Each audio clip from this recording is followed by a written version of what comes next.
At 1:12 in the morning, my son called from an unknown number, barely breathing enough to tell me that if he fought back, nobody would ever believe him.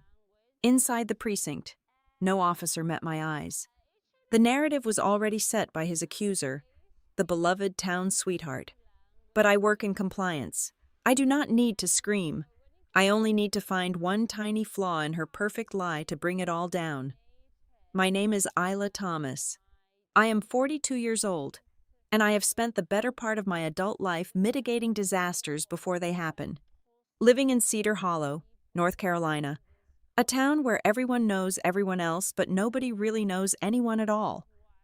You learn to keep your head down and mind your own business. I work as a records compliance manager for Larkspur Fleet Services. My daily life revolves around auditing driver logs, maintaining rigid safety protocols, cross-referencing timestamps, and finding the exact point where a story stops making sense. I look for the missing piece of data. I find the lie. For years since my divorce, it has just been me and my son, Rowan Thomas. He recently turned 18, a milestone we celebrated with a quiet dinner and a profound sense of shared survival. He is a thoughtful boy, prone to quiet observation rather than loud outbursts, carrying a heavy conscience that makes him older than his years. That was why the phone call at 1:12 in the morning felt like a physical blow to my chest. I woke up to the harsh, relentless vibration of my phone against the wooden nightstand. When I answered, the voice on the other end was thin, trembling, and struggling to pull in enough oxygen to form words. It was Rowan. He was calling from the local police station. He told me he had been arrested. The words tumbled out of him in a chaotic, desperate rush, completely devoid of his usual calm and measured demeanor. He had been accused of shoving and threatening his stepmother after a heated argument. Vanessa Vale Mercer. I threw off the covers and dressed in the dark, my mind instantly racing through the gears of crisis management.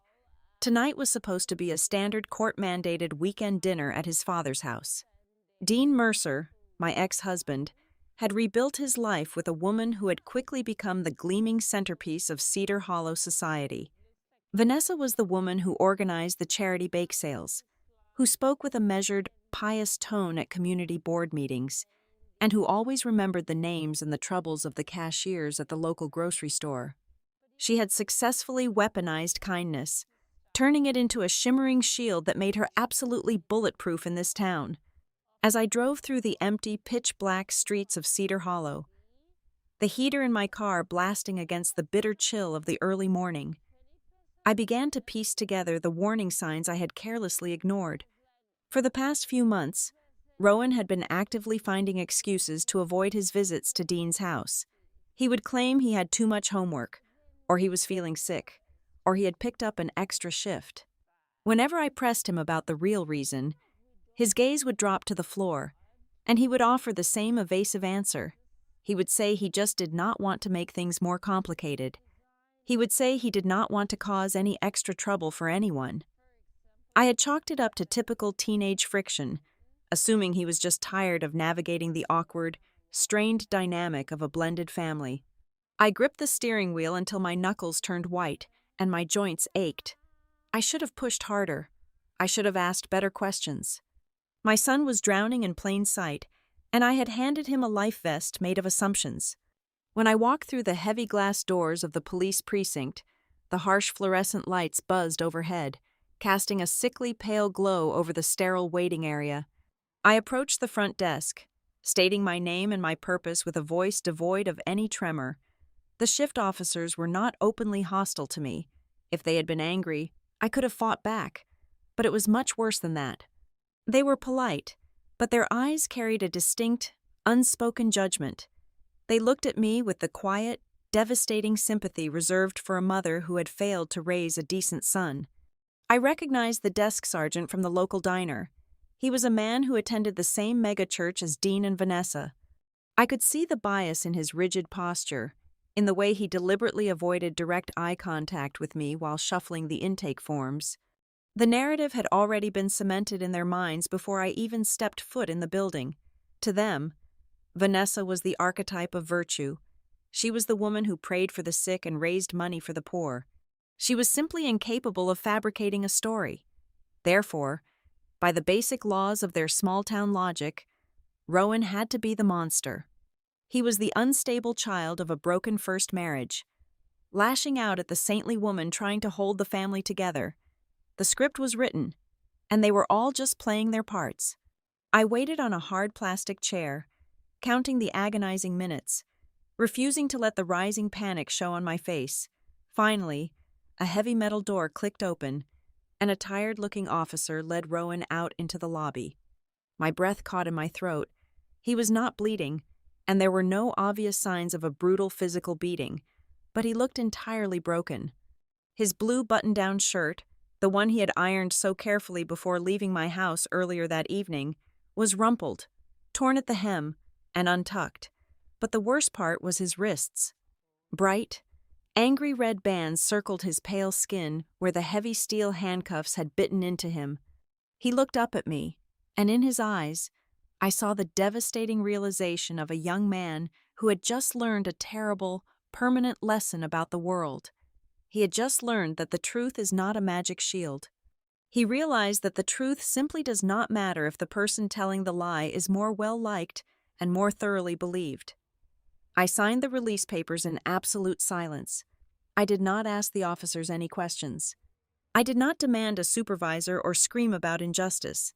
I knew better than to argue with people who had already closed the book on the investigation.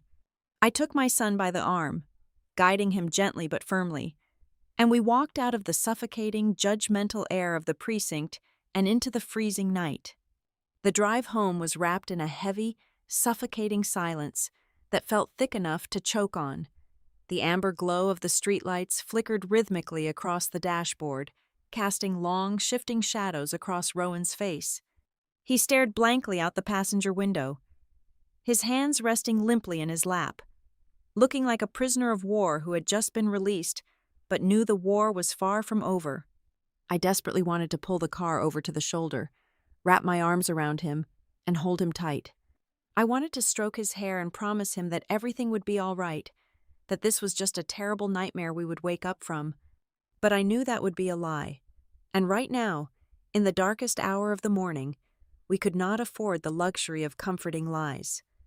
When we were halfway home, Rowan finally broke the silence. His voice was completely flat, drained of all emotion, sounding like an empty vessel echoing in the dark.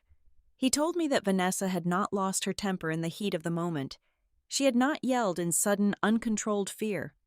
The argument had been escalating, yes, but then, in a terrifying, split-second instant, her entire demeanor had shifted.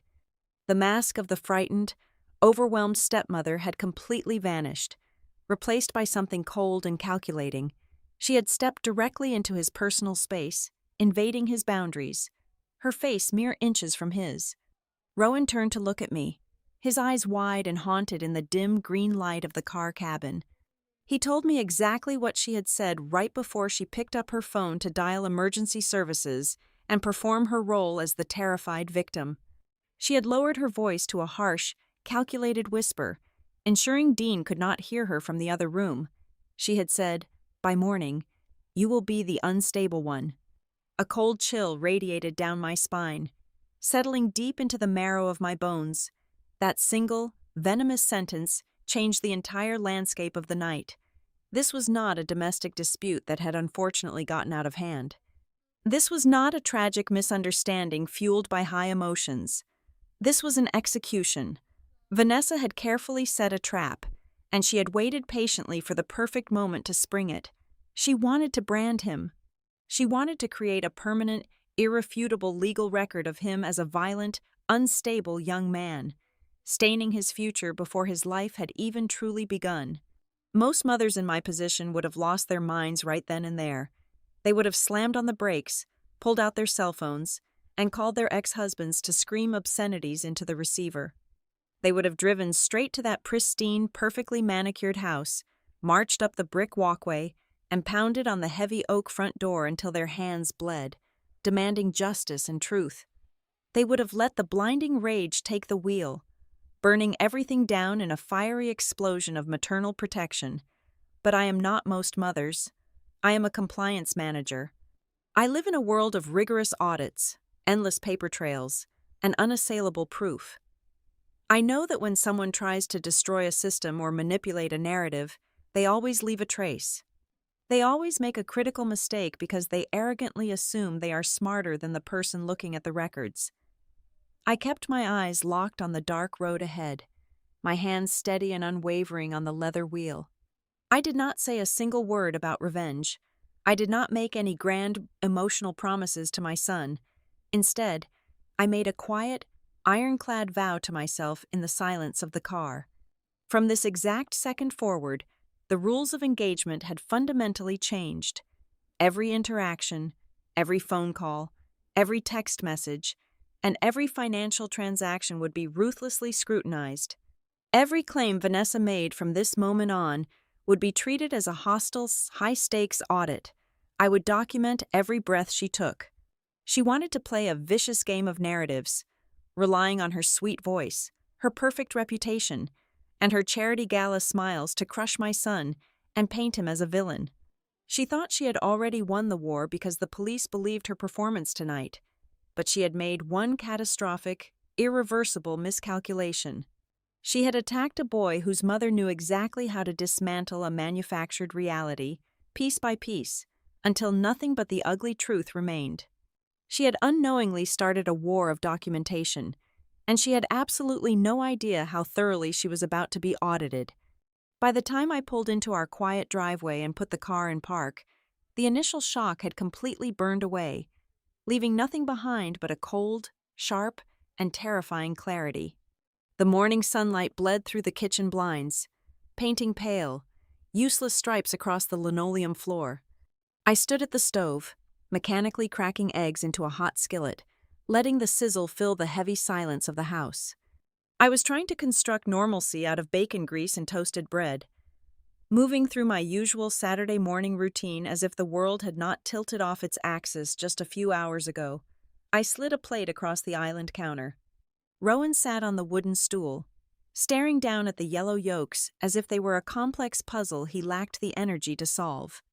He had showered, his wet hair combed neatly to the side, but the dark circles under his eyes bruised his pale skin. He picked up his fork, pushed a piece of toast around the ceramic rim, and set the utensil down with a quiet clatter. He looked up at me. His voice was incredibly small, stripped of the deep resonance it had acquired over the last year. He asked what we were going to do if everyone simply believed her. I poured myself a cup of black coffee, keeping my hands steady, refusing to let the ceramic mug tremble. I told him we would make them believe the facts instead. I sounded much more certain than I felt. Leaving his breakfast untouched, he retreated to his bedroom, the door clicking shut with a finality that twisted my stomach. I took my coffee to the living room, picked up my phone, and dialed his father. I needed to hear Dean say it was a misunderstanding. I needed him to be the man I had once married, a man who would tear the world apart to protect his child. Dean answered on the fourth ring. His voice was thick with exhaustion, carrying the raspy weight of someone who had spent the entire night justifying a catastrophe. I did not yell. I asked him, point blank, how he could have let his son be taken away in handcuffs. A long defensive sigh hissed through the receiver. Dean did not offer apologies or demand to know how Rowan was holding up. Instead, he slipped instantly into the rehearsed cadence of a mediator who had already chosen a side. He told me Vanessa was just terribly frightened. He lowered his voice, adopting a tone of forced parental concern, and said that Rowan had been acting very impulsive lately. He said the boy had been carrying a lot of dark energy and that Vanessa had simply felt threatened in her own home. The words landed on me like lead weights. Dark energy, impulsive. These were not Dean's words. Dean barely noticed when the houseplants died, let alone the nuanced psychological state of a teenager. He was parroting her. He was regurgitating the exact vocabulary Vanessa had fed him. In that single sickening moment, I understood the depth of my ex-husband's complicity. Dean was not an evil man plotting against his own flesh and blood. He was merely a coward. He was a man who craved peace at any cost. and choosing to believe his beautiful, socially beloved wife's narrative was infinitely easier than facing the horrific possibility that she had orchestrated the arrest of his son. He wanted the comfortable version of reality, and he was willing to sacrifice Rowan to keep it. I ended the call without saying goodbye. There was nothing left to extract from a man who had already surrendered. By 10 o'clock that morning, the true scope of Vanessa's strategy began to materialize, not in legal documents, but in the digital bloodstream of Cedar Hollow. I was sitting at my laptop, trying to draft an email to my supervisor to request a few days of personal leave, when my phone vibrated with a text from another local mother. It was a screenshot. Vanessa had posted a lengthy update on her social media page. She did not use Rowan's name. She was far too calculated to open herself up to a direct defamation claim. Instead, she posted a picture of a single lit candle against a dark background. The caption beneath it was a masterpiece of passive-aggressive martyrdom. She wrote about the trials of a blended family, the unseen struggles of step-parenting, and the heavy burden of loving a young man in the house who was currently struggling with severe emotional control issues. She ended the post by asking her vast network of followers to respect their privacy during this terrifying ordeal and to please keep their family in their prayers. It was a brilliantly executed strike. Within 2 hours, the post had garnered hundreds of supportive reactions and comments from community leaders, church members, and local business owners. They were all praising her strength and her boundless grace under fire. Then the secondary shockwave hit. Rowan's phone began to buzz frantically from the other room.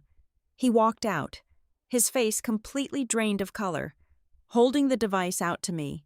His classmates had seen the post. The whispers had amplified into direct interrogations. A friend had sent him a screenshot of a group chat where kids were asking if Rowan had really lost his mind and attacked his stepmom.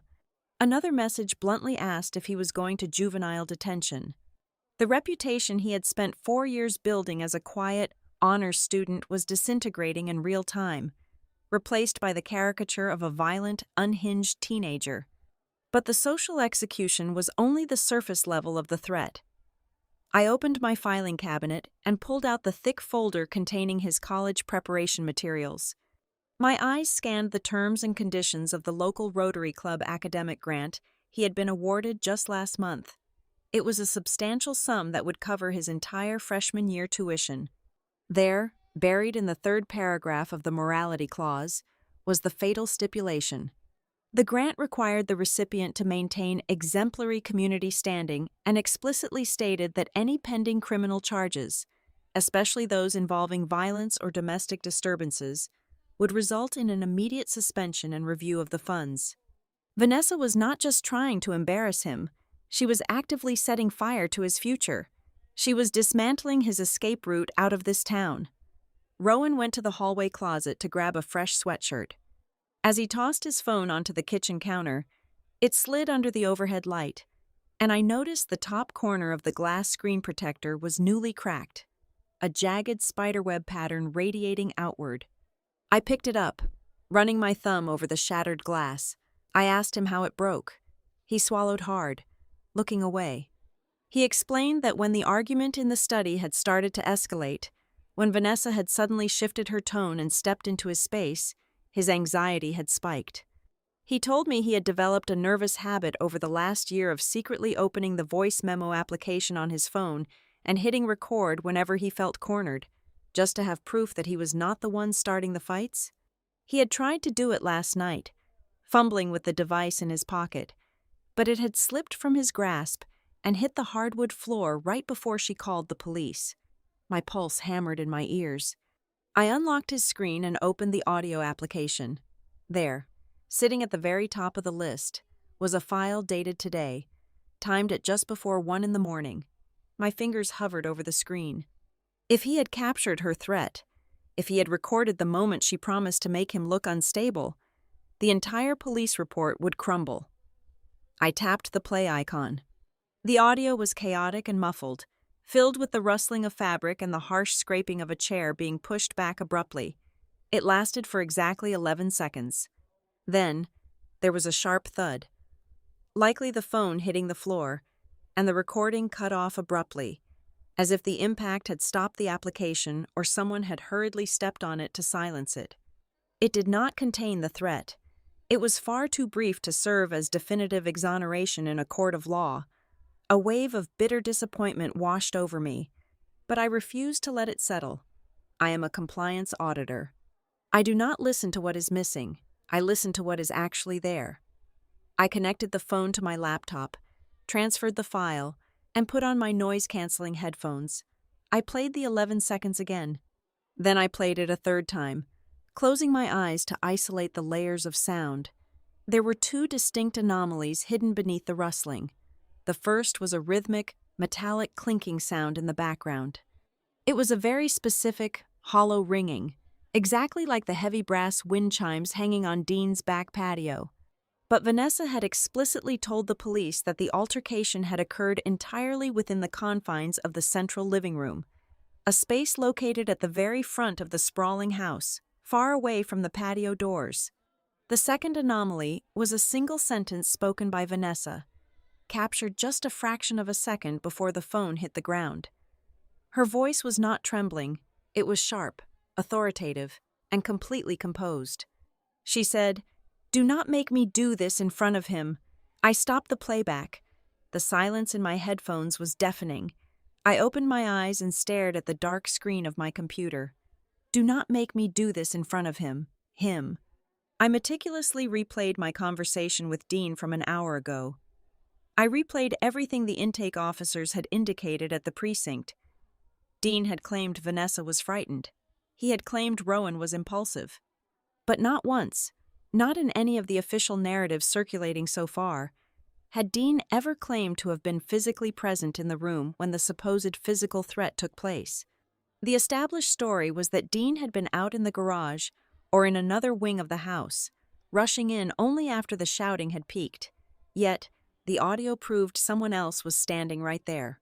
Someone Vanessa did not want to perform her ultimate lie in front of. She had crafted a beautiful, seamless story for the authorities, a narrative so smooth and compelling that the entire town had already swallowed it whole. But perfect stories are inherently dangerous to their creators, in the real world, under the harsh light of a chronological audit. Perfection always cracks. The metadata does not care about your social standing, and acoustic reflections do not lie to protect your reputation. I opened a brand new spreadsheet on my laptop.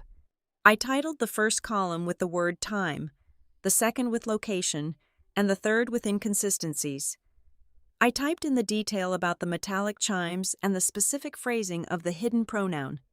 The suffocating weight in my chest began to recede, replaced by the cold, precise machinery of my profession. Vanessa thought she was dealing with a distraught, helpless mother who would waste her energy crying over an unfair system. She was wrong. I was not going to cry. I was going to forensically dismantle her life. I drove to the office supply store right when the manager unlocked the front glass doors.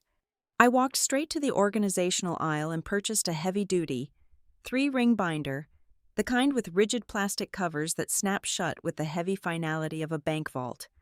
When I returned to my quiet house, I cleared everything off the large mahogany dining room table. I wiped the surface clean. This was no longer a matter of hurt feelings, miscommunication, or maternal outrage. This was a compliance audit, and I was the lead investigator. I opened a pack of heavy cardstock dividers and began labeling the tabs with a thick black marker. I divided the empty binder into 6 distinct, color-coded sections: time, testimony, devices, witnesses, financial, legal. The exact same rigorous, emotionless structure I used to track corporate fleet fraud at Larkspur was now the armor I was building to save my son from a fabricated criminal record.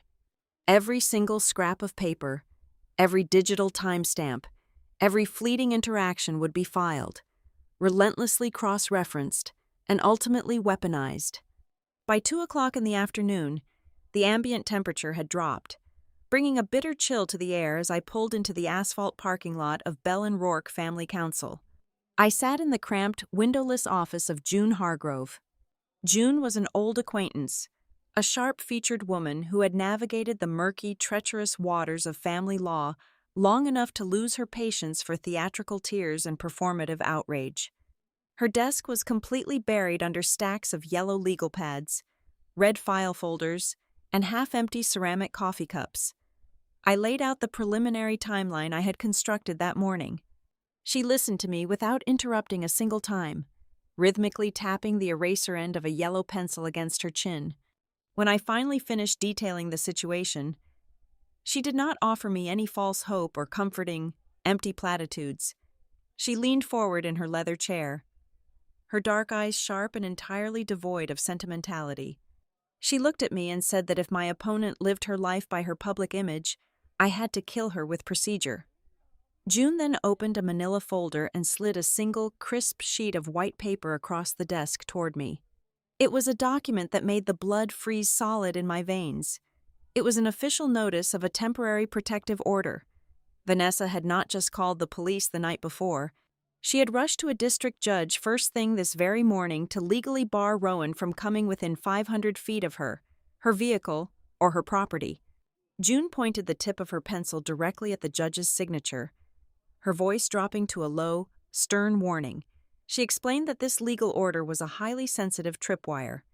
If Rowan posted a single angry status update on the internet, if he sent a text message to a classmate venting his frustrations about his stepmother, or if he even clicked a button to like a social media comment criticizing her, Vanessa would immediately capture it. She would present it to the judge as irrefutable proof of his volatile, unpredictable nature. He had to become a total ghost. Any emotional reaction, no matter how justified, would perfectly validate the exact psychological profile she had carefully built for him. I returned home to find Rowan sitting on the edge of his unmade bed, staring blankly at the bare wall.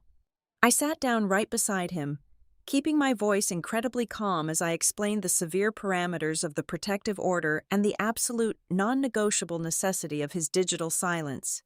The harsh reality of the legal snare actively tightening around his throat seemed to finally break through his layer of shock.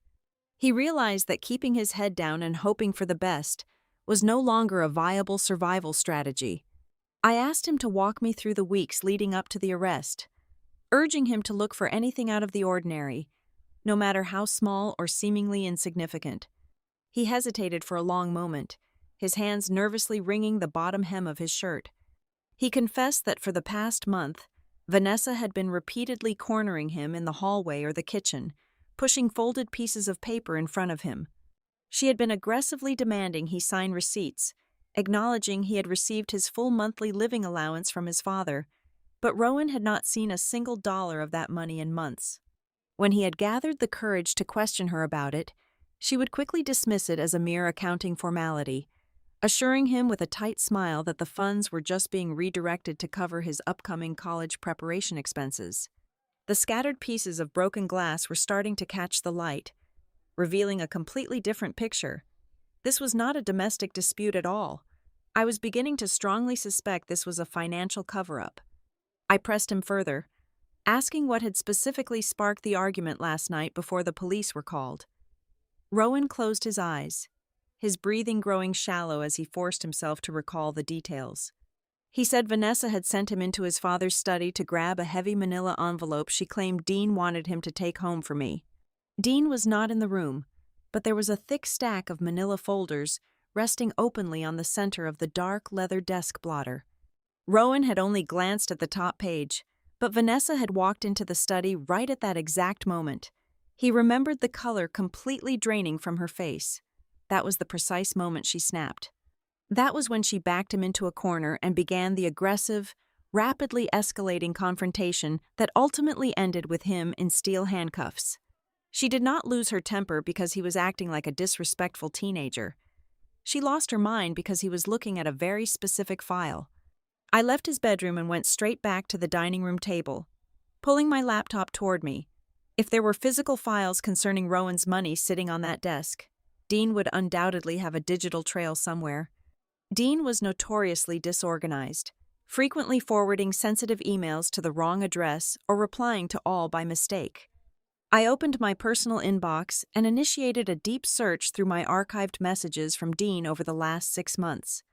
I scrolled past endless mind-numbing logistics about weekend visitation schedules, dental appointments, and shared insurance deductibles. Then, buried deep in a mundane thread from early October, I found it. It was a forwarded message with an attachment title that made my breath hitch in my throat. It read, Mercer Family Education Reserve Revision. The problem was, when I clicked on the attachment icon, a stark error message popped up on my screen, stating the file had been recalled by the sender before I had ever opened it. Someone, likely Vanessa monitoring his account, had realized the massive mistake and yanked the document back into the digital ether. But the ghost of the title remained in my inbox, a permanent digital fingerprint, proving that the foundational terms of Rowan's college trust fund were being quietly altered entirely behind my back. My cell phone buzzed violently against the wooden table. It was an encrypted text message from June. She had called in a favor and managed to pull a preliminary copy of the arresting officer's incident report, along with the official emergency dispatch logs. I immediately printed the digital documents, the printer whirring loudly in the quiet house, and placed the warm sheets of paper side by side on my dining table. I illuminated them with the harsh, unforgiving glare of a brass desk lamp. I took the cap off a yellow highlighter and ran the bright ink over Vanessa's official police statement. She claimed, firmly on the record, that Rowan had aggressively backed her against the living room wall and threatened her physical safety at exactly 12:56 in the morning. I then shifted my gaze to the printed dispatch log, tracing the black ink with the tip of my index finger. The emergency operator had received the frantic call for help, placed directly from Vanessa's cellular phone, at exactly 12:49 in the morning. I stared at the two spelled-out times until the letters burned themselves into my retinas. 12:49, 12:56, a discrepancy of exactly 7 minutes. In the chaotic, adrenaline-fueled blur of an actual assault, people often lose track of time. A genuinely terrified victim might estimate the hour incorrectly or confuse the sequence of events, but Vanessa had not estimated. She had provided a highly specific, concrete timestamp to the responding officers, likely looking at a digital clock to artificially solidify her narrative, but she had been entirely too precise. She had officially reported a violent, terrifying threat occurring 7 full minutes after she had already dialed the emergency authorities to report that very same threat. This tiny, seemingly insignificant gap in the timeline was nowhere near enough to get the criminal case dismissed on its own. It was not a smoking gun that would magically clear my son's name today. But to a compliance auditor sitting alone at a dining room table, it was absolutely everything. It was the very first structural fracture in a massive, load-bearing wall. Vanessa had carefully constructed a story that was simply too perfectly round, too polished, and too undeniably neat. And I knew from years of ripping apart fraudulent corporate ledgers that perfectly round stories absolutely never survive the blinding, relentless light of a forensic audit. I did not send a single text message to Vanessa. I did not call my ex-husband to demand an explanation or scream into the receiver about the absolute absurdity of the situation. In my line of work, you learn very quickly that when a fraudster is feeling confident, the absolute worst thing you can do is interrupt them. You have to let them keep talking. You let them keep posting their thinly veiled updates online, letting them add layer upon layer to their fabricated narrative. Every public statement, every tearful social media video, and every whispered rumor she planted in the community was not a weapon against my son. It was another length of rope she was eagerly tying around her own neck. The silence from my end was intentional.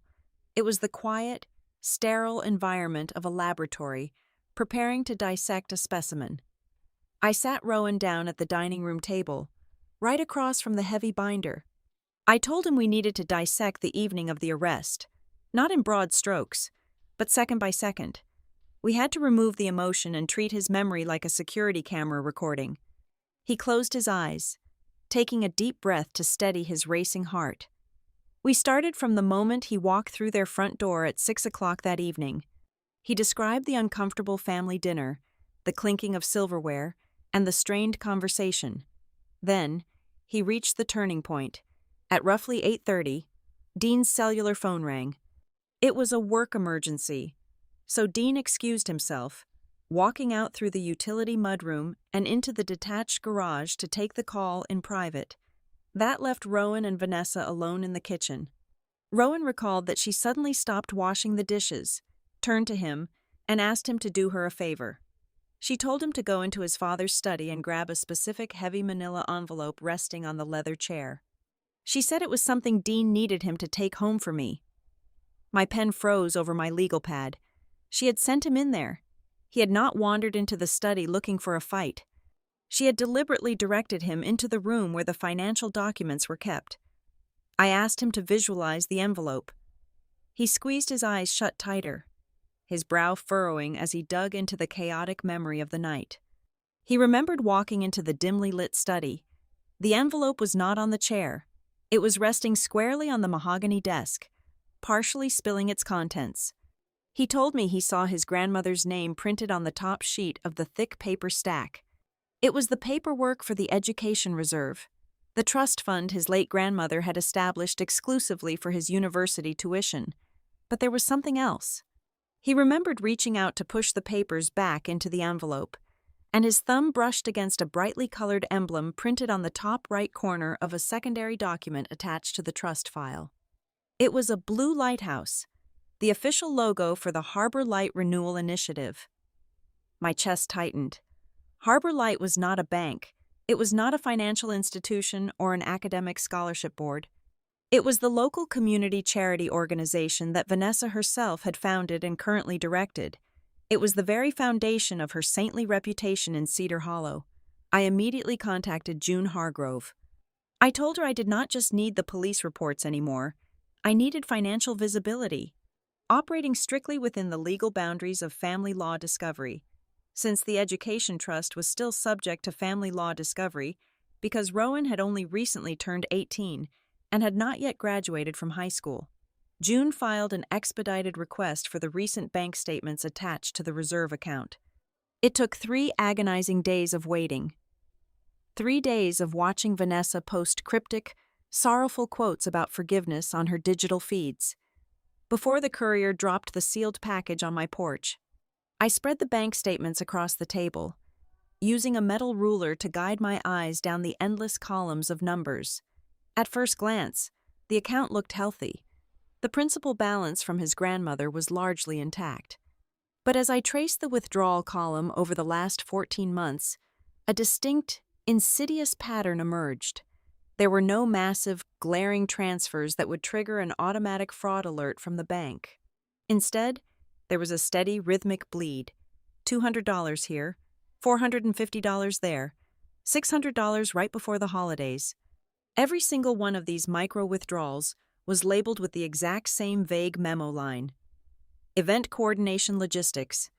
And every single transfer was routed directly into the operational accounts of the Harbor Light Renewal Initiative. The reality of her scheme crystallized in my mind.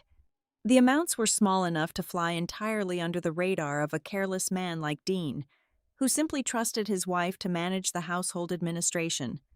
Vanessa was slowly siphoning money out of her stepson's secure college fund and funneling it into her charity. She was likely using his inheritance to artificially inflate her organization's operating budget, paying for the lavish community galas and catered charity events that kept her face on the front page of the local newspaper. She was buying her flawless reputation with my son's future. This completely shifted the gravitational center of the entire crisis. If Rowan had seen those specific documents that night, if his eyes had processed the connection between his grandmother's trust and the charity logo right before she walked into the room, her motive transformed instantly. She did not call the police because she was a fragile woman dealing with a moody teenager. She called the authorities to completely destroy his credibility. She needed to brand him as a violent, untrustworthy, and unstable liar before he ever had the chance to understand the financial crime he had accidentally stumbled upon. A convicted, volatile teenager claiming his perfect stepmother is stealing from him sounds like a desperate, vindictive lie. It was a preemptive strike to silence a witness. I needed a professional to verify my theory without tipping off the opposition. I spent the next afternoon tracking down Mara Bell. Mara was a quiet, highly meticulous freelance accountant who operated out of a small office above the hardware store downtown. According to the public tax filings I had pulled, Mara had been contracted to perform the end-of-quarter independent audits for Harbor Light for the past 3 years. I did not make an appointment. I simply waited by her car in the parking lot just after 5 o'clock.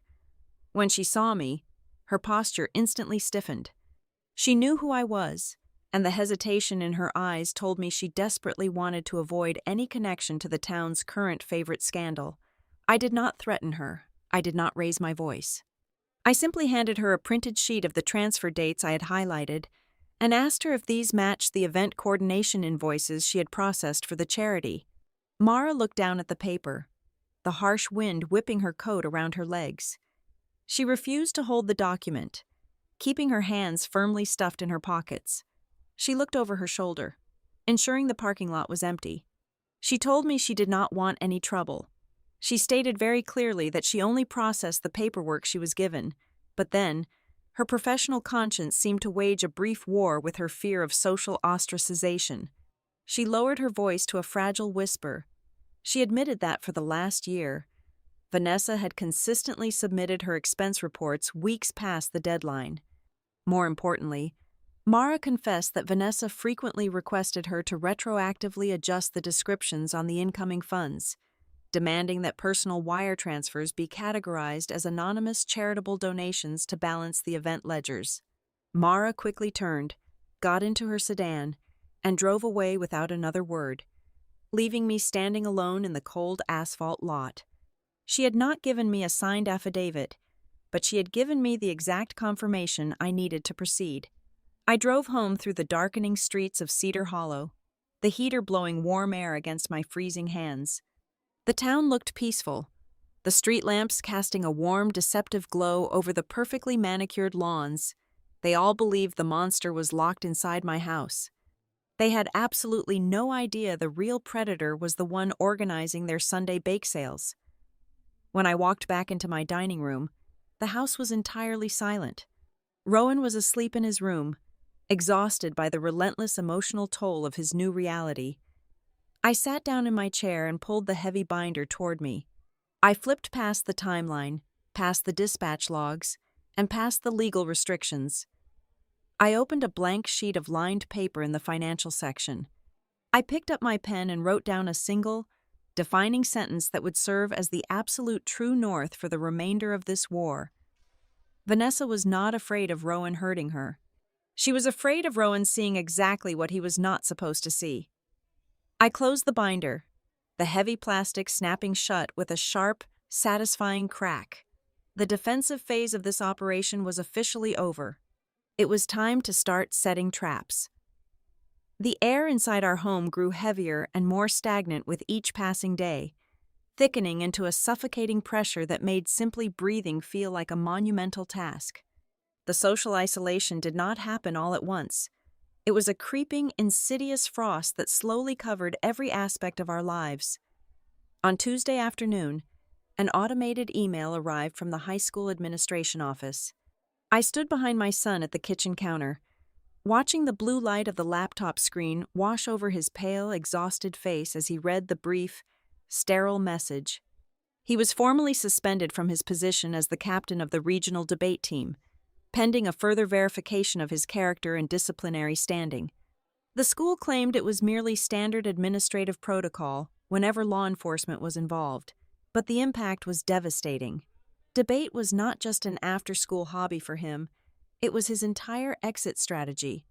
It was the polished, intellectual key that was going to unlock the door out of Cedar Hollow and secure his place at a prestigious university hundreds of miles away from this valley. Watching him slowly close his laptop, his shoulders slumping under the weight of an invisible, crushing boulder, broke something very deep inside my chest. He did not say a word. He just walked back to his bedroom and shut the door. By Wednesday, the Whisper campaign had fully saturated the local ecosystem, evolving from quiet gossip into accepted historical fact. I was walking down the canned goods aisle of the local grocery store, my head down, when I overheard two prominent mothers from the Parent-Teacher Association whispering near the end cap. One of them confidently stated, with a tone of deep, manufactured pity, that my son had a long, thoroughly documented history of severe emotional instability. She claimed he had always possessed a dark streak that the family had simply tried to hide. There was absolutely no such record. He had never even seen a school counselor for a behavioral issue. He had never been in a single hallway fight. The rumor was a deliberately planted, highly cultivated seed, designed to pre-correct the narrative before we ever stepped foot inside a courtroom. Someone was actively fertilizing the ground of public opinion, ensuring that when the legal hammer finally fell, the entire town would simply nod in unison and say they saw it coming all along. I abandoned my shopping cart right there in the aisle and walked out into the freezing parking lot. As I unlocked my car, my phone vibrated in my heavy wool coat pocket. It was a text message from Dean. It was not an apology. It was not a desperate, frantic plea to see his boy and make things right. It was a cowardly, carefully worded directive sent from a man terrified of losing his comfortable existence. He wrote that he sincerely hoped I would not turn this unfortunate situation into a dirty war. I sat behind the steering wheel and stared at the glowing screen until the words burned themselves into my retinas. A dirty war. Dean was a man who avoided conflict with the dedication of a religious zealot. If he was preemptively asking me to stand down, if he was already framing my potential defense of our son as dirty, it meant he was already acutely aware that there was a massive war waiting to be fought. It meant he knew about the shifting funds, or at the very least, he knew far more than the shocked, grieving father routine he had played on the phone days earlier. He was desperately trying to protect the status quo, shielding his eyes from the blinding, radioactive glare of his new wife's deceit. My grim epiphany in the parking lot was abruptly interrupted by a phone call from June. She told me to come to her office immediately, offering no pleasantries or context. When I arrived, she did not offer me a seat. She had a single, freshly printed document spread across her cluttered wooden desk.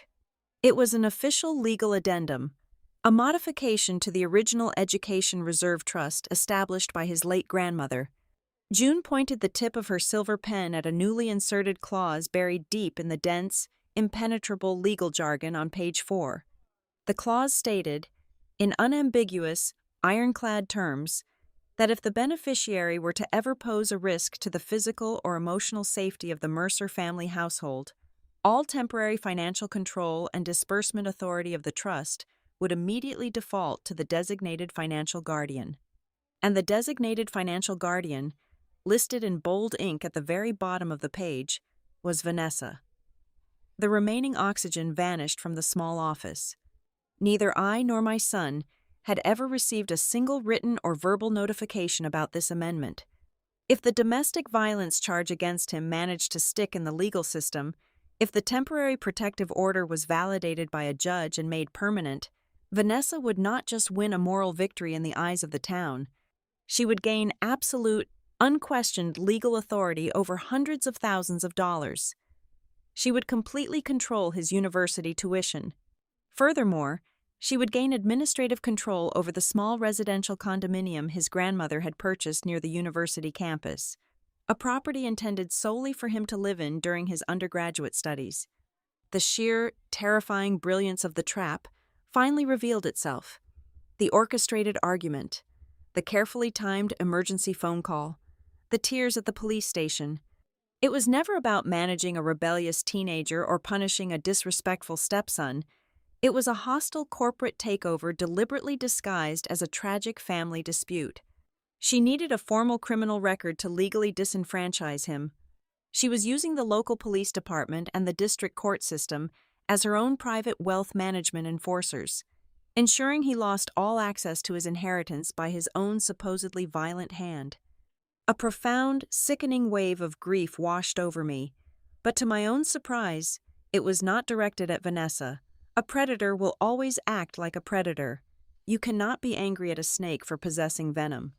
My grief, heavy and suffocating, was entirely for the man whose signature was scrawled at the bottom of that addendum. Dean had signed that document just 3 weeks ago. He had legally signed away his own son's future security without even bothering to pick up the telephone and ask the boy a single question about it.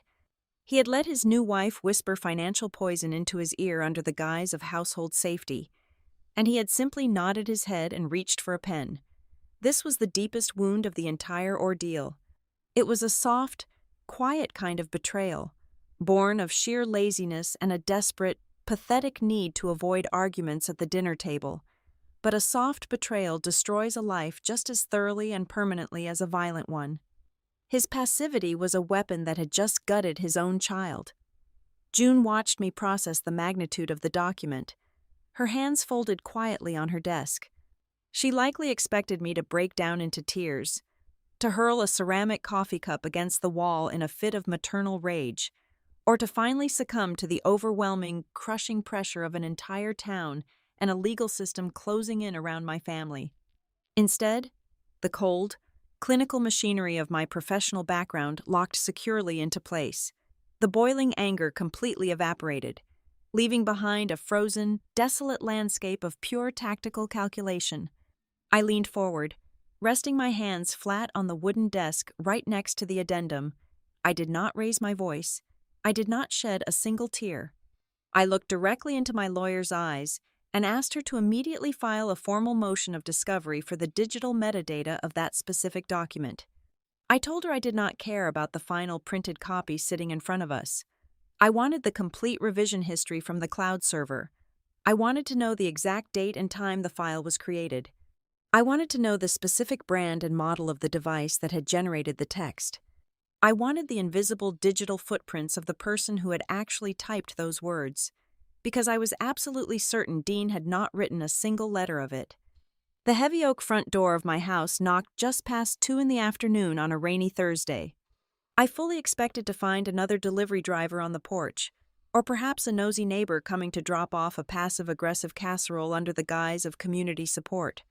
Instead, I opened the door to find Evelyn Mercer standing there, holding a sleek black umbrella against the driving wind. Evelyn was the older biological sister of Dean. During the entirety of my marriage to her brother, we had never been particularly close, maintaining a polite, highly distant relationship built entirely on holiday greetings and forced smiles at family reunions. But Evelyn was a woman who possessed a razor-sharp intuition and completely lacked her brother's cowardly need to constantly please the crowd. She had always viewed Vanessa with a quiet, narrowed gaze, never quite buying the angelic, selfless performance that had so easily mesmerized the rest of Cedar Hollow. Evelyn did not bother with pleasantries or small talk.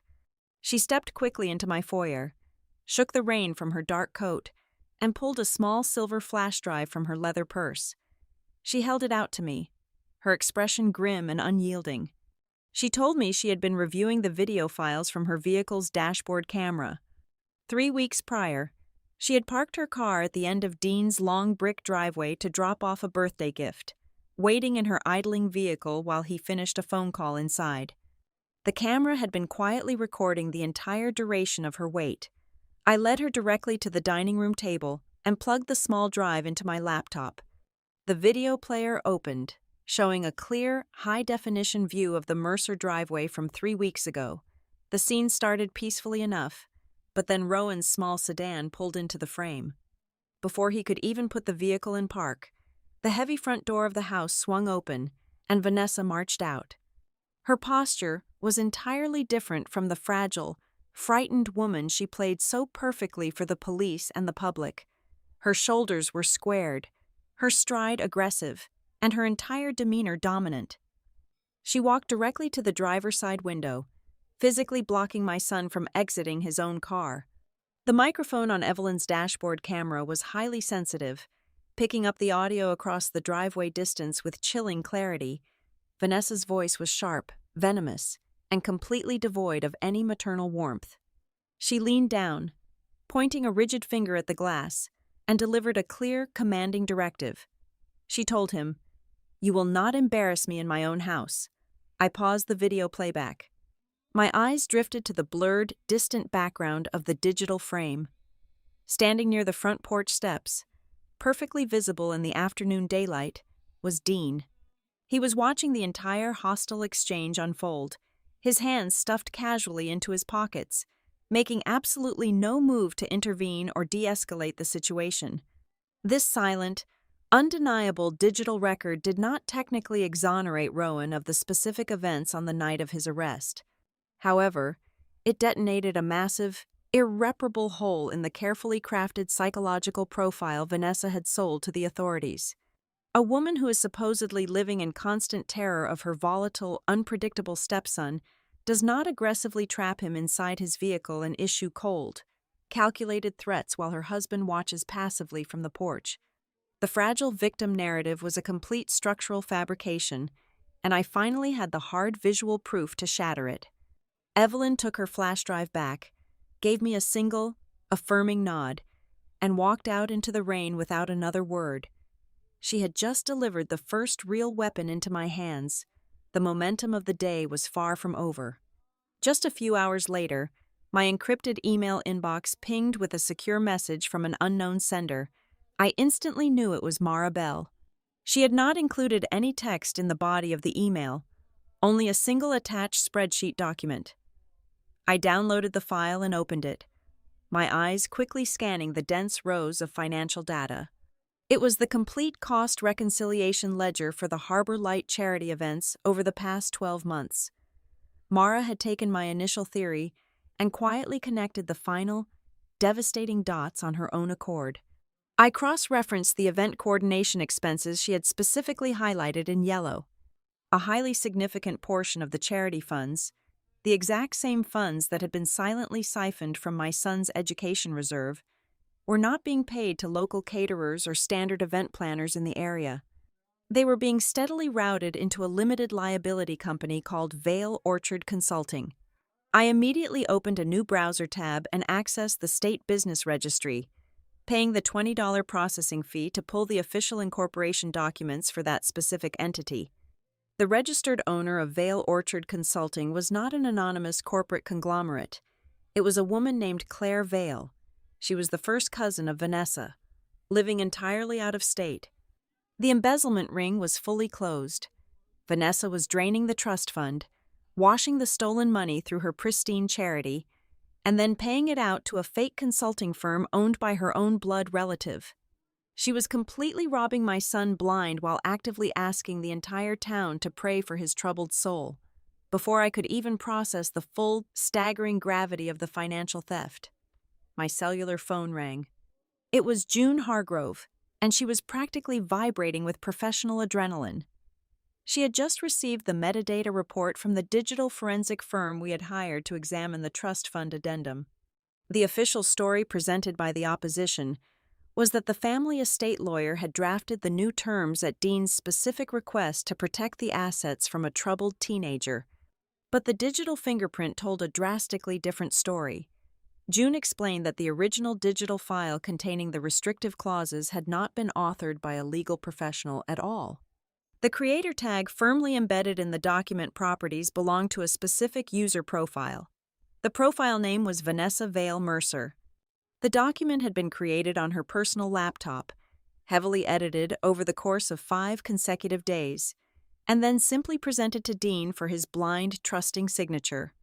She had personally engineered the exact legal instrument required to legitimize her theft. I called Rowan into the dining room immediately. I needed him to reach back into the chaotic, terrifying memory of the argument one more time. I told him to focus entirely on the words Vanessa was shouting at him right before she dialed the authorities, ignoring everything else. He sat down, staring intently at the wood grain of the table, his brow furrowed in deep concentration. He told me she kept pushing him backwards toward the wall, her voice rising in a frantic, almost theatrical panic. But then he remembered a highly specific accusation she kept aggressively repeating. He said she kept demanding he admit he was just angry about the tuition money. She kept yelling that he was losing his temper because of the recent financial changes. I stopped breathing. The underlying logic of the entire night suddenly clicked perfectly into place, locking with a resounding, deafening finality. Rowan had absolutely no idea the trust fund addendum even existed on the night of the arrest. He had never been told about any financial changes. Therefore, it was logically impossible for him to be violently angry about a theft he did not yet comprehend. In the heat of the staged confrontation, Vanessa had completely panicked. When she saw him looking at the paperwork on the desk, she assumed he had read the new terms. She assumed her entire embezzlement scheme had just been exposed. She did not invent a random lie to get him in trouble. She projected her own terror directly onto him. The only person in that room who was obsessively fixated on the education funds, the only person whose entire physical reaction was driven by the fear of those documents, was Vanessa herself. She had accidentally handed him her own motive. I stood up from the table, my mind operating with a cold, terrifying clarity. I walked over to the heavy binder, flipping open the metal rings and inserting the printed dashcam stills, the financial ledgers, and the digital forensic report. The final counterattack strategy was officially set. I realized I did not need to stand in a courtroom and desperately try to prove that Vanessa was a greedy, manipulative monster. That strategy would just look like the bitter, emotional ramblings of a jealous ex-wife. Juries and judges are naturally suspicious of emotional character assassinations. Instead, I was going to do something much worse. I was going to use the rigid, undeniable laws of space, time, and documented knowledge to prove that she had entirely fabricated his motive out of her own desperate panic. I was going to demonstrate that every single accusation she leveled against him was actually a detailed, chronological confession of her own crimes. I was going to let her perfect, immaculate image stand completely unchallenged right up until the exact moment the sheer weight of her own documented lies crushed it into dust. The discipline of absolute silence is the hardest tactic to master in any conflict. Following the strict counsel of my attorney, I instituted a total blackout on our end. We did not post a single public rebuttal on any social media platform. We did not issue a tearful statement to the local newspaper. I explicitly forbade my son from defending himself to his peers, no matter how vicious the rumors in the high school hallways became. It felt unnatural and agonizing to absorb the blows without raising a shield, but it was a calculated necessity. I needed the opposition to look across the battlefield and see nothing but a frightened, overwhelmed mother and a guilty, sullen teenager. I needed them to firmly believe that our entire defense strategy consisted of nothing more than raw emotion and panic. People who believe they are fighting an unstructured, emotional opponent inevitably get sloppy. They stop checking their blind spots. They start taking unnecessary risks because they feel utterly invincible. The silence worked exactly as intended. Emboldened by our apparent lack of resistance and fueled by the echoing chamber of community sympathy, Vanessa made the precise, catastrophic mistake I had been patiently waiting for. She overplayed her hand. Not content with a simple domestic dispute charge, she clearly wanted to guarantee that the permanent protective order would be granted, thereby securing her absolute control over the education trust. To achieve this, her legal counsel submitted a supplementary exhibit to the district court. When June called me into her office to review the new discovery material, she did not look worried. She looked like a predator that had just caught the scent of blood. Resting on her cluttered desk was a high-resolution color copy of a handwritten diary. According to the sworn affidavit attached to the exhibit, Vanessa claimed to have kept this private journal continuously over the past 8 months. The pages detailed a harrowing, steadily escalating narrative of my son growing increasingly aggressive, deeply unfilial, and dangerously obsessed with the financial dynamics of the household. At first glance, the physical artifact was undeniably persuasive. It was a masterpiece of manufactured authenticity. The pages were slightly yellowed and dog-eared at the corners. She had intentionally used several different colors of ink, switching between blue, black, and even a red ballpoint pen to simulate the passage of time. There were even faint, circular coffee stains artfully stamped onto a few of the dates, creating the perfect visual illusion of a frightened woman quietly documenting her hidden nightmare over many long, stressful mornings. It was a beautiful piece of theater, but it was completely fake, and we were going to tear it apart atom by atom. June had immediately securely transmitted the scanned pages to a forensic document examiner she kept on retainer in the state capitol. The expert's preliminary report arrived 48 hours later, and it was devastatingly clinical. While the varying ink colors and coffee stains were a nice theatrical touch, the underlying physical mechanics of the handwriting completely betrayed the forgery. The examiner noted that the pen pressure and the physical indentation depth on the paper were virtually identical across entries supposedly written months apart, a biomechanical impossibility for a human being experiencing varying states of emotional distress over a long period. Furthermore, the left and right margins were unnaturally consistent, but the most glaring flaw was the vocabulary. Scattered throughout the tear-stained entries were highly specific, sterile legal phrases. Phrases like pattern of escalating hostility and documented fear of physical proximity. A terrified stepmother venting in a private diary does not casually utilize the exact statutory language required to secure a permanent protective order in our jurisdiction. The diary was obviously a retroactive fabrication, drafted entirely in a single, frantic sitting, but proving it was a forgery was only half the battle. I needed to prove the exact timeline of its creation to completely destroy her credibility. That was when a seemingly random, forgotten memory from 6 months ago suddenly ignited in my mind. I remembered a weekend when my son had returned home from his father's house highly frustrated. He had spent his entire Saturday afternoon troubleshooting a wireless network issue for his stepmother. Vanessa had purchased a high-end, cloud-connected laser printer for her home office, but could not figure out how to synchronize it with her network. My son, always the designated technical support for the family, had eventually fixed it. But during the frustrating process, he had taken a photograph of the printer's rear diagnostic panel to send to a tech-savvy friend for advice. I rushed back to my house, pulled his cellular phone, and furiously scrolled back through his archived digital photo gallery. I found the image. It was a blurry, poorly lit photograph, but perfectly centered in the frame was the printer's bright white sticker, displaying the device's exact media access control address and the serial number. I forwarded the photograph to June immediately.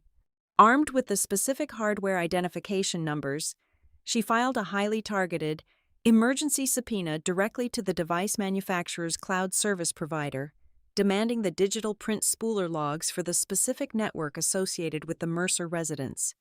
We requested the data covering the precise 14-day window leading up to the filing of the temporary protective order. The digital logs arrived 3 days before our scheduled pretrial mediation, and they were the final, lethal nails in the coffin. The automated server records completely bypassed the local computer hard drive, making them impossible for a standard user to delete or alter. The logs showed that on 2 consecutive nights, just 48 hours before the domestic violence arrest occurred, that specific printer had processed a massive queue of documents. The file names sent to the printer were a sequence of titles like Entry 1 Rewrite, Entry 2 Final, and Timeline Adjustment. Moreover, the logs indicated that during that exact same late-night window, the user account registered to Vanessa was actively operating a master word processing document titled Behavior Timeline. She had not written a diary over 8 months. She had typed a script on her laptop over 2 nights, printed it out as a reference guide, and then painstakingly copied her own fictional narrative by hand into a notebook to make it look authentic.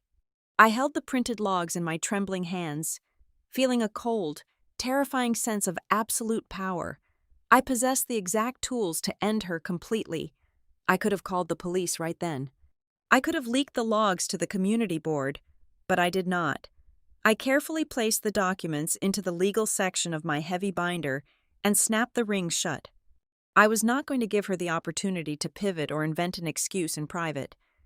I was going to let her walk blindly into a trap of her own making, surrounded by the legal authorities she had tried to weaponize against us. The following Tuesday morning, we attended the mandatory pre-trial mediation session at the district courthouse. The room was small, windowless, and smelled faintly of stale floor wax and old paper. I sat directly next to my son at the long wooden conference table. Across from us sat my ex-husband, looking hollow and desperately uncomfortable. And Vanessa. Vanessa looked absolutely radiant. She wore a modest pale gray sweater, her hair pulled back into a simple, elegant clasp, She projected an aura of profound, exhausted grace. She truly believed she was holding all the cards. She believed our silence over the past few weeks was proof of our total surrender. The court-appointed mediator, an older gentleman with tired eyes, asked if anyone wanted to make an opening statement before we reviewed the parameters of the protective order. Vanessa gently placed her hand over her husband's hand. She looked across the table, bypassing me entirely, and locked her wide, sorrowful eyes directly onto my son. The room fell dead silent as she deployed her most devastating weapon. Her voice was soft, trembling slightly with perfectly calibrated emotion. She told him that despite everything that had happened, despite the fear and the terrible pain he had caused their family, she harbored no hatred in her heart. She leaned slightly forward and stated, with a sickeningly sweet, deeply moralistic tone, that she had already forgiven him even before he had the chance to apologize. I felt the air violently suck out of the room. Beside me, I felt my son's entire body go completely rigid. The sheer, unadulterated audacity of her statement, the breathtaking cruelty of demanding an apology for a crime she had entirely fabricated, was a psychological blow designed to make him snap. I saw his jaw clench, the muscles feathering rapidly under his pale skin, his hands, resting on his lap, curled into tight, shaking fists. He was half a second away from kicking his chair back, slamming his hands on the table, and screaming the truth at the top of his lungs. He was about to give her exactly the volatile reaction she desperately needed to validate her fake diary. I did not look at him. I kept my face entirely blank, staring straight ahead at the mediator. But under the heavy wooden table, out of sight from everyone else in the room, I reached over and grabbed my son's wrist. I dug my fingers into his forearm with a bruising, iron grip. I squeezed until I felt his muscles twitch in surprise, silently ordering him to hold his ground. I held him back because I finally understood the ultimate rule of this terrible game. A premature strike only wounds the enemy. The final, fatal blow only possesses true, world-ending value when the opponent is absolutely, fundamentally convinced that they have already won the war.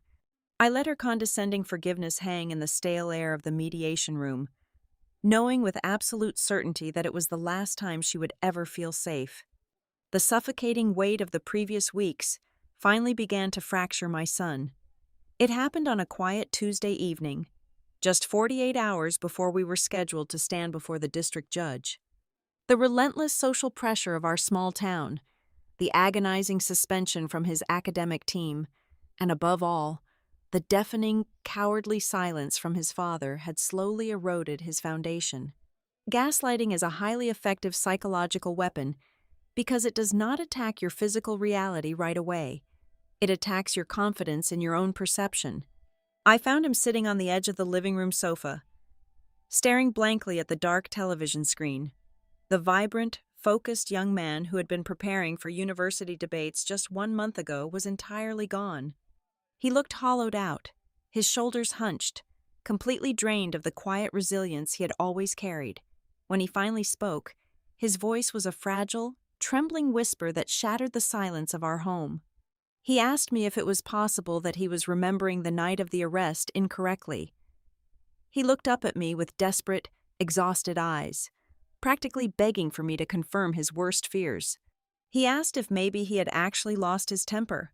He wondered if the stress of the college applications and the strained dynamic at his father's house had caused him to black out in a fit of rage.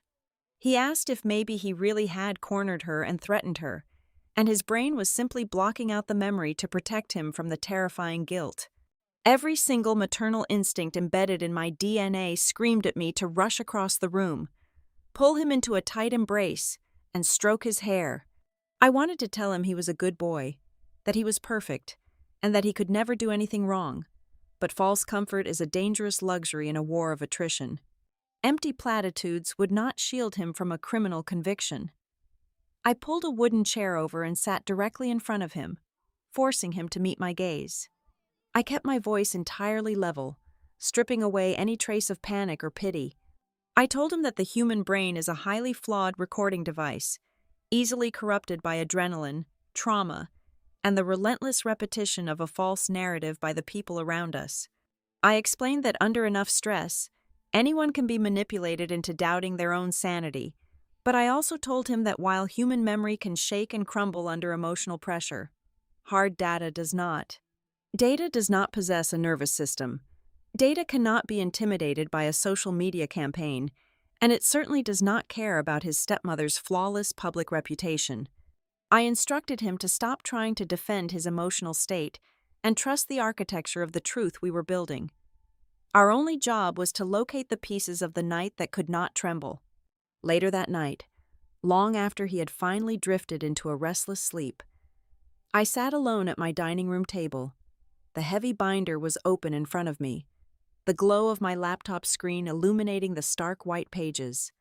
Tomorrow was the official hearing. It was the absolute final threshold. I had the financial ledgers, the digital creation logs for the fraudulent trust documents, and the dashboard camera footage. But the prosecutor would still argue that none of those things explicitly proved what transpired physically in the house during the exact moments leading up to the police dispatch. I opened the audio folder on my desktop. I stared at the 11-second voice memo my son had managed to capture before his phone hit the hardwood floor. I had listened to it a dozen times, identifying the metallic ringing I originally thought was a set of wind chimes. But my mind was restless, gnawing at the edges of the timeline. Working in compliance, I had access to a basic set of audio filtering tools on my corporate software, usually utilized for cleaning up muffled driver dispatch recordings. I did not expect a miraculous revelation, but I needed to exhaust every single avenue before the sun came up. I loaded the 11-second file into the filtering program, isolated the vocal track, and drastically amplified the background ambient noise. I put on my heavy noise-canceling headphones and closed my eyes, letting the digital scrub wash over my ears. The metallic sound played again. But stripped of the chaotic rustling of clothing and the frantic breathing, the true acoustic signature of the noise was completely exposed. It was not the light, random tinkling of brass wind chimes blowing in a breeze. It was a single, harsh, heavy impact of solid metal striking metal. My eyes snapped open. I knew exactly what that sound was. It was the distinct, heavy clash of the metal strike plate on the heavy wooden door connecting the rear mudroom to Dean's private study. I had lived in that house for 7 years. I had heard that exact door slam shut 1,000 times. The geographical layout of the property instantly materialized in my mind, fundamentally shifting the entire physical narrative of the alleged assault. In her sworn statement to the responding officers, Vanessa explicitly claimed that she was backing away from him, completely cornered in the central living room located at the very front of the sprawling house. But the heavy mudroom door was located entirely at the opposite end of the residence, directly adjacent to the study where the financial documents were kept. The logic of the confrontation completely inverted. My son was not aggressively advancing on her in the family living area. The audio proved they were standing at the rear exit. He was trying to leave. He had seen the charity logo on his trust fund paperwork, realized something was fundamentally wrong, and attempted to walk out of the room. She was the one who intercepted him. She had slammed the heavy door shut, trapping him in the back hallway to prevent him from taking the documents or leaving the house before she could control the narrative. My pulse hammered a steady, relentless rhythm against my throat. I reached into the binder and pulled out her official police statement, running my finger down the paragraphs until I found the exact quotes she had attributed to him. I read the sentence she claimed he had screamed at her right before she called the authorities. "You are stealing from me." Rowan had sworn on his life that he had never uttered those words. Initially, I assumed she had simply invented a generic, aggressive phrase to make him sound volatile. But looking at it now, through the lens of the financial ledgers and the backdoor acoustics, the phrase transformed into something far more dangerous. It was the final, undeniable puzzle piece. If Rowan did not know about the trust fund addendum, and if he had not yet comprehended the missing money, he could not possibly accuse her of stealing. The only person in that house who knew a massive theft was actively occurring was Vanessa. When she cornered him by the mudroom door, her mind was racing with absolute panic. She assumed he had read the file. She assumed she was caught. When she gave her statement to the police, she did not write down what my son actually said. She unknowingly wrote down her own internal terror. She documented the exact accusation she believed he was going to make. She had projected her own guilt directly onto his permanent record. I looked at the clock on the bottom corner of my screen. It was past 3 in the morning. The house was dead quiet, save for the low hum of the refrigerator. I closed the laptop and slowly snapped the heavy metal rings of the binder shut. I felt entirely awake. The exhaustion of the past month had completely burned away, leaving behind a sensation that was both razor-thin and incredibly hard, like a sheet of tempered glass. I walked down the dark hallway to my bedroom, knowing that I would not sleep. Tomorrow was not going to be a day for maternal tears in a courtroom. I was not going to stand before the judge and beg for mercy or tell a touching story about what a good boy my son truly was. Tomorrow was the day I walked into that courthouse and forced a beloved woman to completely perish, crushed under the absolute unforgiving precision of her own lies. The heavy oak double doors of the Bryan County Courthouse swung shut with a muffled, final thud, sealing us inside a room that smelled of floor polish and institutional dread. We took our seats at the defense table. The fluorescent lights overhead buzzed, a low, maddening frequency that seemed to vibrate directly into my teeth. Then, Vanessa walked down the center aisle. She was a masterclass in calculated optics. She wore a pale, dove-gray cardigan over a high-collared blouse, her hair pinned back loosely, allowing a few deliberate strands to frame her face.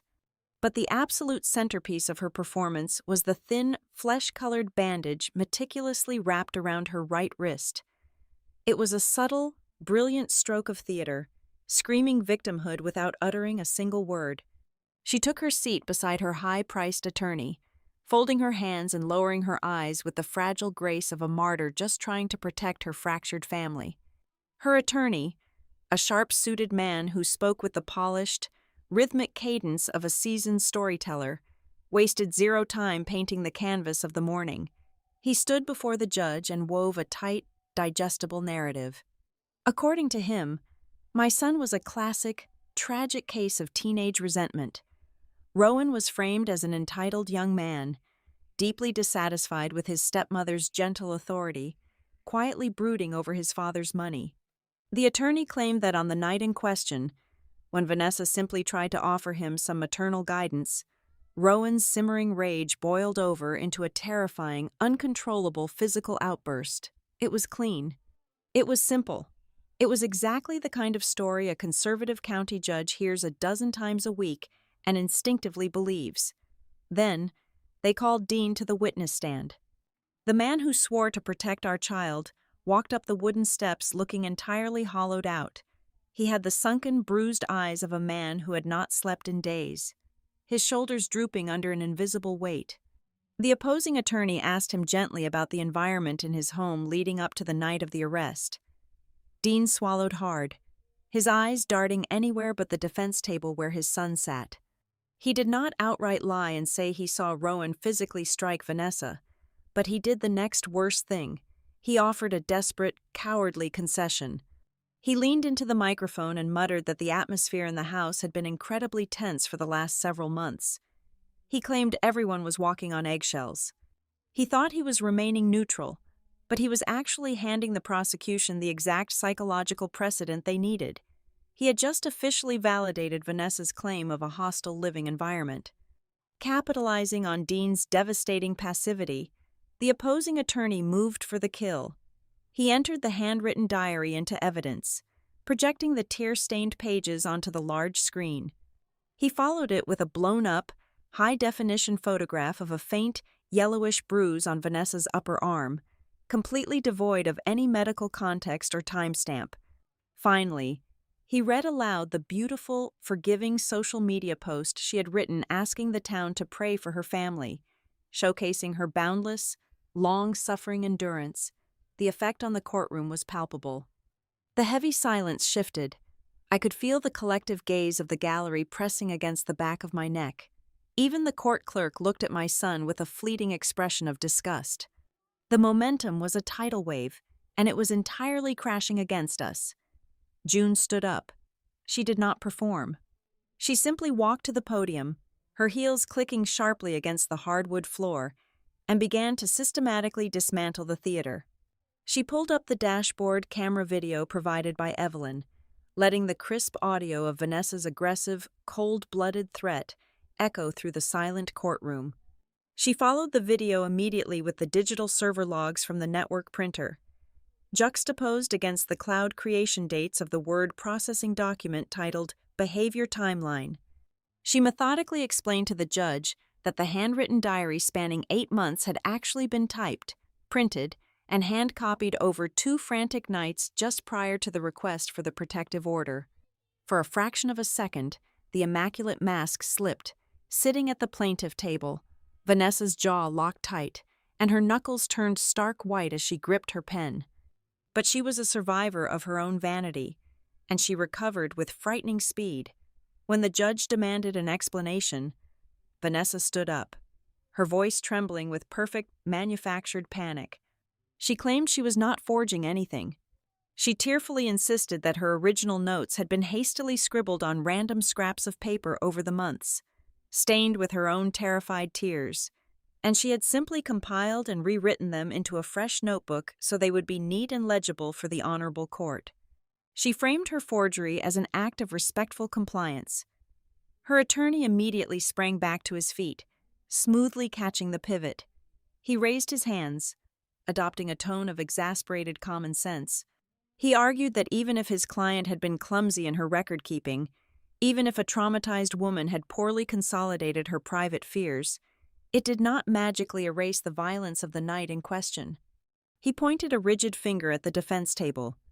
He declared that clumsy handwriting did not prove my son was innocent of the physical threat that resulted in an emergency dispatch at 1 a.m.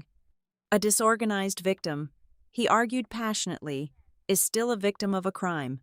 The chilling reality settled over me like a heavy winter blanket.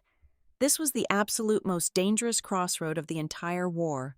The judge was leaning back in his leather chair, his expression unreadable. He could clearly see that Vanessa was deeply dishonest about her timeline and her paperwork. But the opposing lawyer was technically right about the core legal mechanic.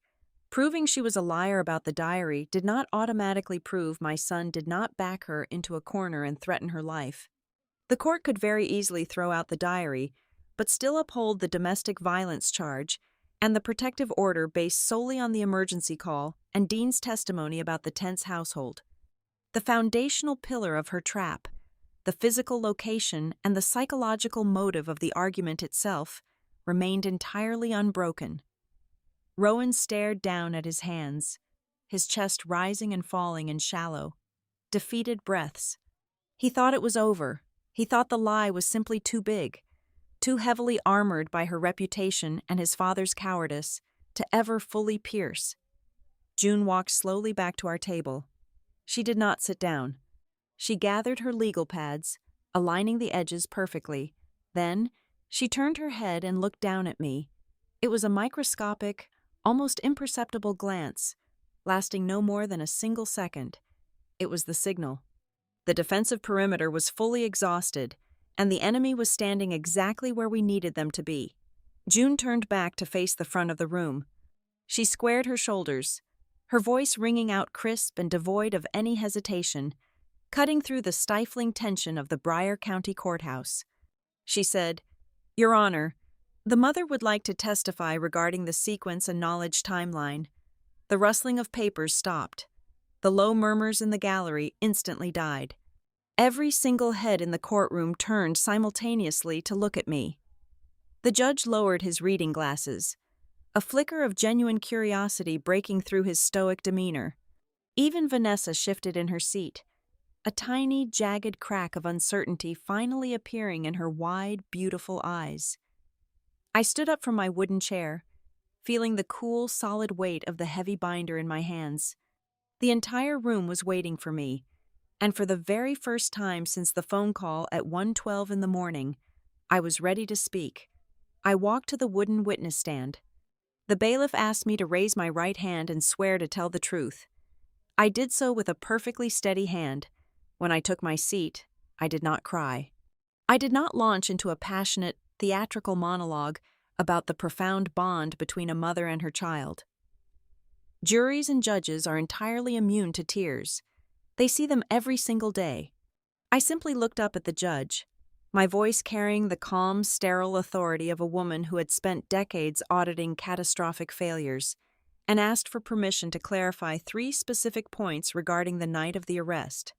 I told the court I wanted to discuss the geography of the house, the acoustics of the altercation, and the exact chronological timeline of human knowledge. June approached the clerk and submitted the enhanced audio file we had extracted from my son's cellular phone. The judge allowed it to be played. Stripped of the chaotic background noise, the heavy, violent clash of solid metal striking metal echoed clearly through the silent courtroom. I then directed the court to look at the sworn affidavit Vanessa had provided to the responding officers.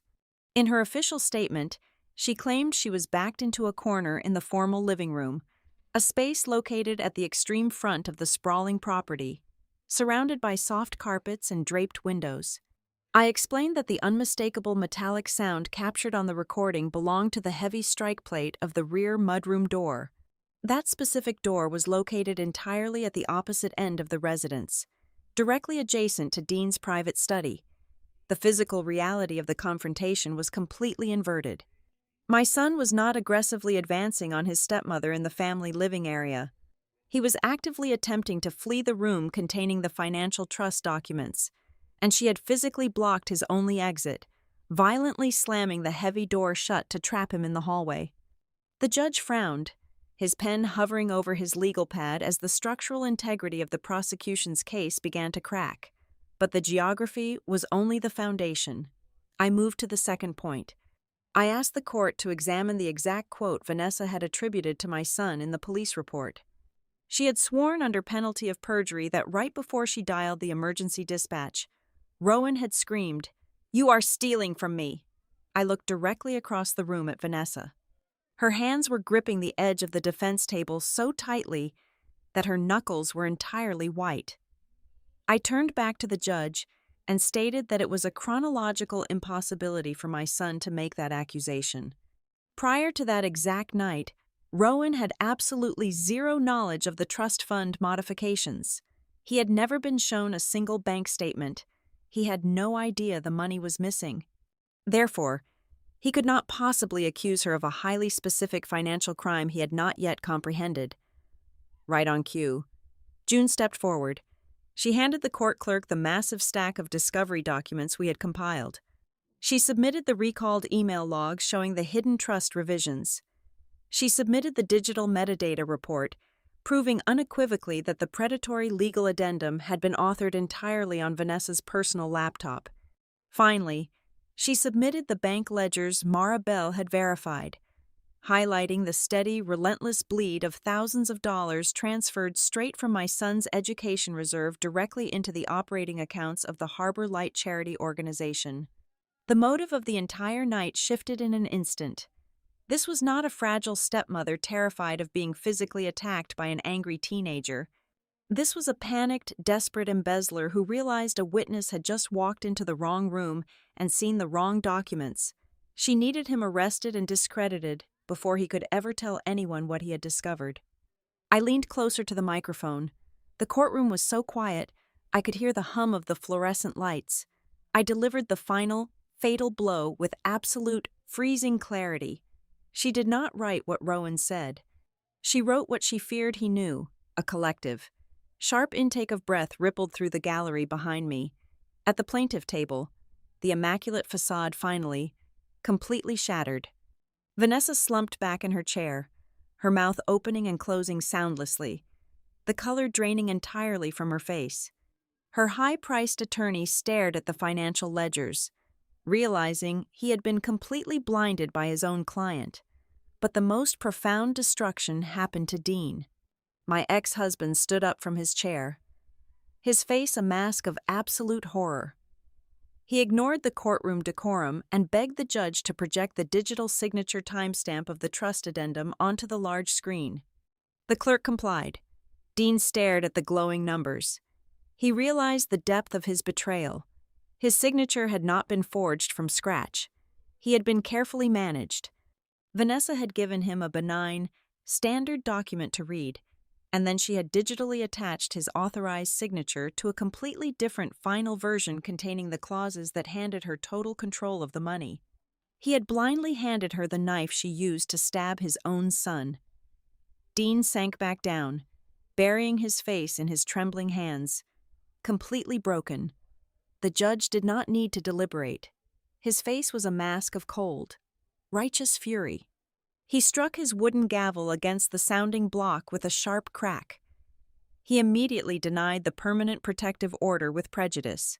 He formally recommended to the district attorney that the criminal charges against my son be dropped and expunged from the record that very afternoon. Furthermore, he announced he was transferring the entire file regarding the trust fund modifications and the charity ledgers to the State Investigative Bureau for a full inquiry into civil fraud, grand larceny, and perjury. The ultimate revenge did not come from me screaming at her or calling her names. It arrived in absolute silence. Sitting in the third row of the gallery was the president of the Harbor Light Board of Directors. He had come to the courthouse to support the beloved, charitable woman of Cedar Hollow. As the judge finished his ruling, the older man slowly stood up. He buttoned his suit jacket, looked down at Vanessa with an expression of pure, unadulterated disgust, and walked out of the heavy double doors without looking back. Vanessa watched him leave, her eyes wide with terror as she realized her entire social empire, her pristine reputation, and her entire identity in this town had just been reduced to ash. We walked out into the bright, echoing hallway of the courthouse. The heavy weight that had been crushing my chest for weeks was finally gone. Dean was waiting near the exit. He looked like a hollow shell of a human being. He took a hesitant step toward Rowan, tears streaming down his face. He held out his hand and offered a pathetic, desperate apology, swearing he did not know the extent of what she was doing. Rowan did not raise his voice. He did not cry.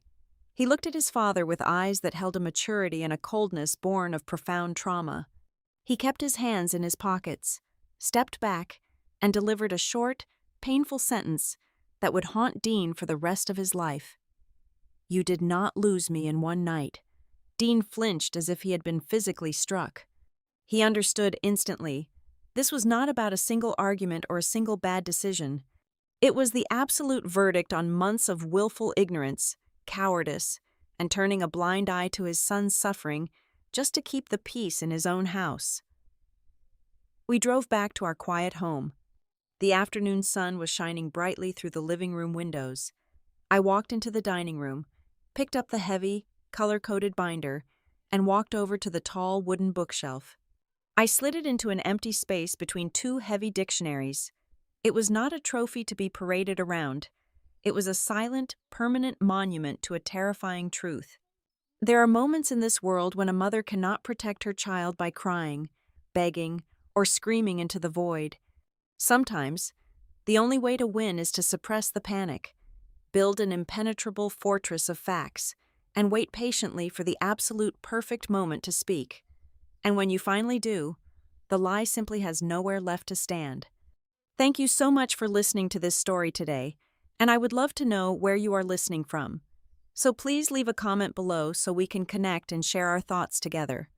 Please remember to subscribe to the Maya Revenge Stories channel, like the video, and support us even more by hitting the hype button so the story in this video can be heard by many more people.